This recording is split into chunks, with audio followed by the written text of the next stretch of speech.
Hey, welcome back guys to another episode of Next Gen VR. Today I'm very excited to review the Vive Pro 2. I have spent 2 days with this headset and so far it actually exceeded my expectations. So in this video I want to discuss the best features it has, how it compares to other VR headsets like the 8KX and the G2, and whether it's worth the upgrade. So let's get started.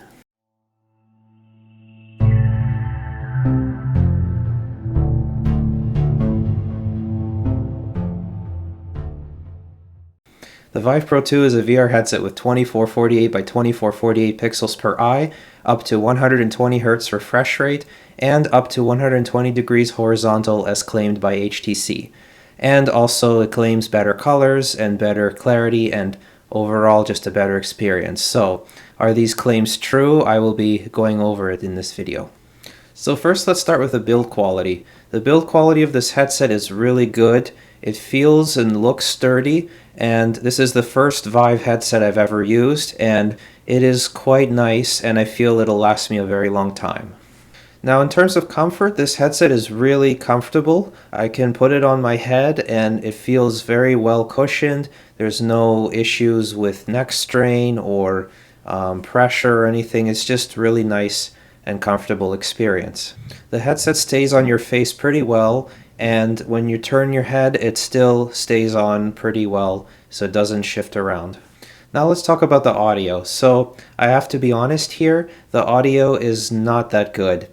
The issue is not even the lack of bass, but something just doesn't quite sound right in this headset.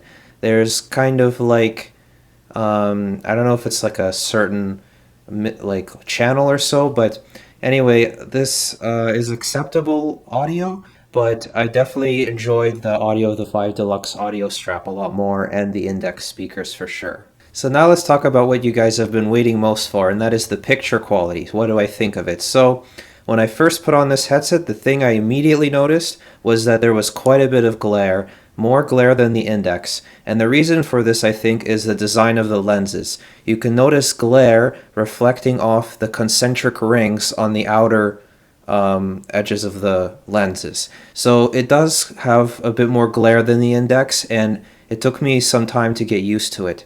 Now later I will describe a way to increase the field of view of this headset, and when I increased the FOV, the glare was significantly reduced, and I believe that's because when I had the standard foam, there was a lot of light leakage coming in, and when I got the thin foam, there was way less light coming in, so it became a lot more tolerable, the glare, and I got used to it. So it's not too bad once you get your eyes really close to the lenses. In terms of resolution and clarity, I have to say that the G2 is slightly sharper, but the sharpness and clarity of the Vive Pro 2 is quite impressive.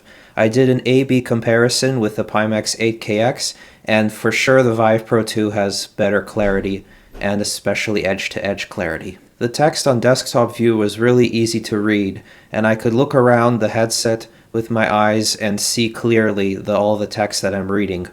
And the advantages I noticed compared to the 8KX is one, the 8KX has a blurring effect when turning your head. This does not exist in the Vive Pro 2. It's clear no matter how much you turn your head. Secondly, I was wondering, why is the Vive Pro 2 easier to read text than the 8KX?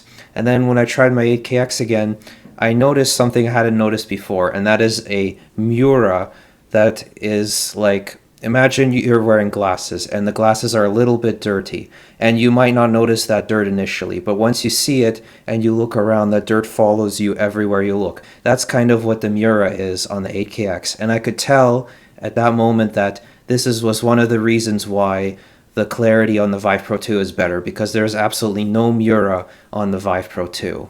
Now in terms of screen door effect, I definitely see that it is practically gone. It is better than the Reverb G2, but I have to be honest with you guys, for some reason I can notice screen door effect no matter what. Maybe it's my eye that I've developed for it, but basically I can still see a screen door in the Vive Pro 2, very faintly black grid, but it's like so faint that you really have to look for it. You will not notice it at all while you're playing.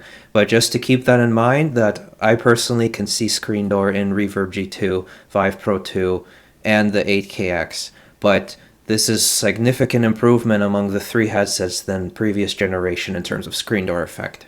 I also tested the headset in Aerofly FS2 Flight Sim, and I must say that reading text was super easy. It's just, I can see all the numbers without having to strain my eyes or look closer. I can turn around and it's just, everything's sharp, realistic, no screen door.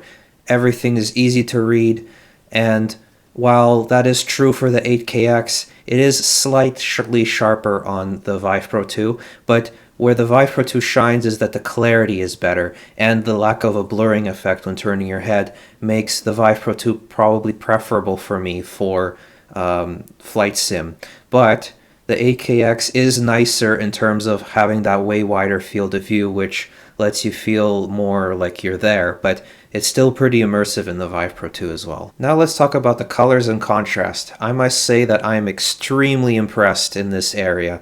Vive did a really great job. The LCD panels have the best blacks that I have ever seen since the Samsung Odyssey Plus, which is an OLED headset that I've used. And it even comes close to the Odyssey Plus. So blacks are great. The colors are so vibrant. It's just amazing playing in Half-Life Alyx and experiencing the environment. It's just so much immersion in like your presence. So really overall the contrast and colors are top notch for this headset. So let's talk about the sweet spot. So there was some complaints that the sweet spot was small, but for me personally I haven't had much issue with the sweet spot. Once you get the headset aligned and the top strap tightened to the amount to match your height, and you've got everything aligned, the sweet spot stays in place and it's like no issue at all.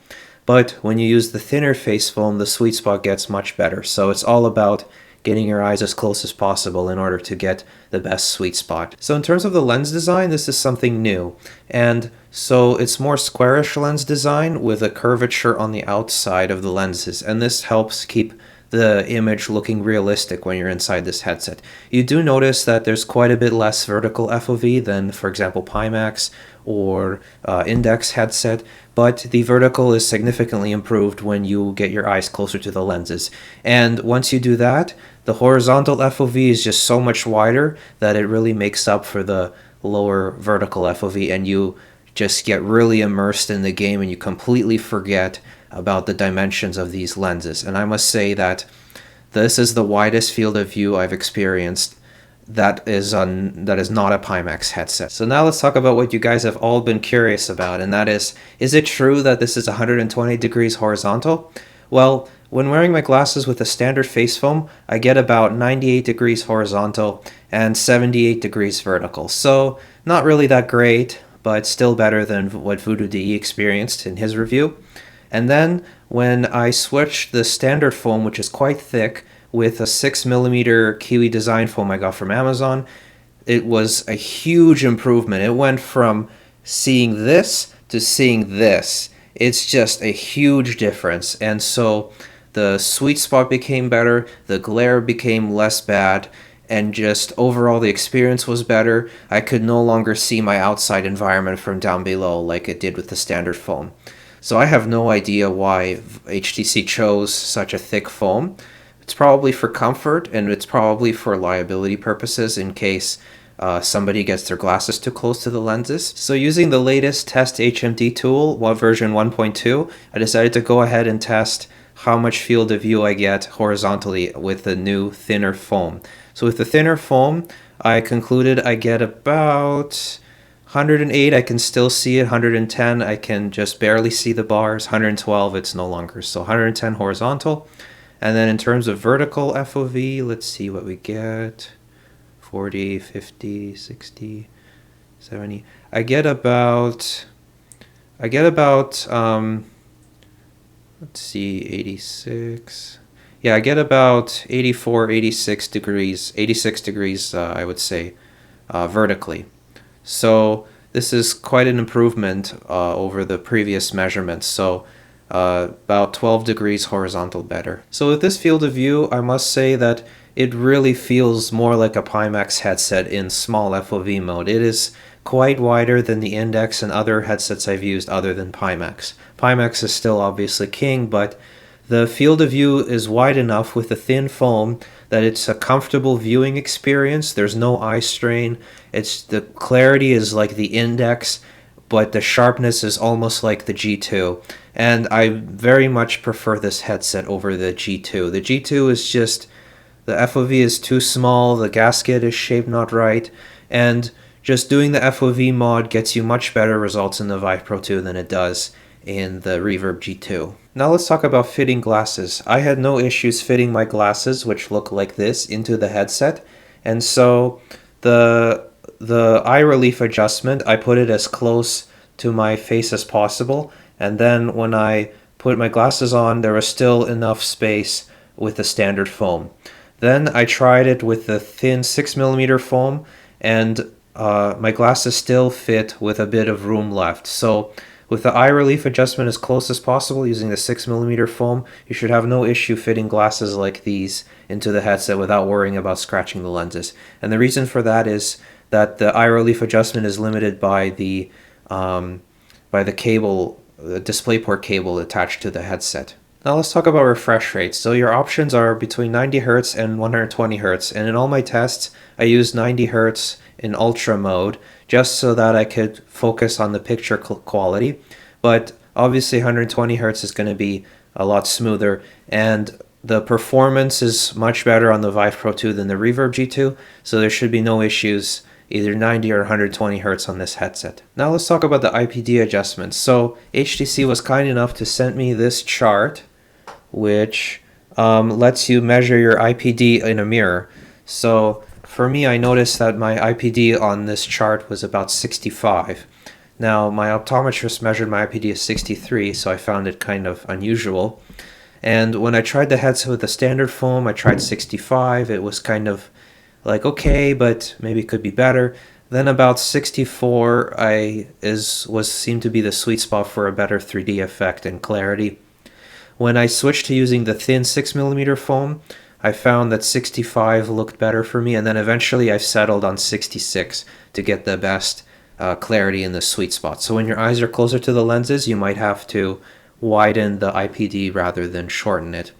And one tip I have is if you close one eye and then you look at something while adjusting the IPD, you want to see if you can get the outer edge to be sharper, so that way you're kind of moving the sweet spot farther out. Or if it's blurry on the inner part, you might want to move the lenses closer in. So that's just one tip I have. In terms of tracking, this headset uses 2 base stations, and I use this with my Index controllers and I had absolutely no issues with tracking. In fact, it even felt smoother than tracking on the 8KX, but maybe that's just placebo or something, but basically tracking is perfect. Now let's talk about the software. So Vive made it really easy to follow their setup process, and then after doing the installation and everything, it launched the Vive console. And I must say that the software is really simple and straightforward. It makes it very user-friendly and easy to follow. So video settings, you can do some features there, and display settings here you can change. So in ultra mode is when you get the best picture quality. In extreme mode, you get the same picture quality but 120 Hz. So this is where you can switch. Here is where you can set up a wireless adapter. And so yeah, this software is pretty simple. You just launch Vive console and immediately start Steam VR, and it's just really fast and easy to launch into a game. So now let's talk about my overall thoughts. So I was really impressed with this headset. It was better than I expected relative to all the reviews I've read. And so it all depends also on your face shape. So with my particular eyes and the distance of my eyes to my forehead, I got about 110 horizontal. Sebastian, who has bigger eyes, seems to get up to 114 horizontal. And then for Voodoo, who has his eyes further into his skull, he gets a much smaller FOV.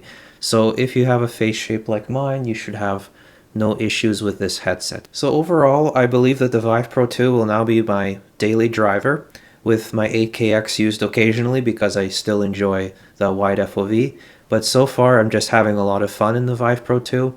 and it's just way better than the Reverb G2. So the G2 might have the best clarity and resolution, but the Vive Pro 2 has just better overall rounded headset. So if you're someone who's coming from the Reverb G2, I think the Vive Pro 2 would be a nice upgrade if you already have base stations and index controllers, because of that wider FOV you get when you use the thin foam.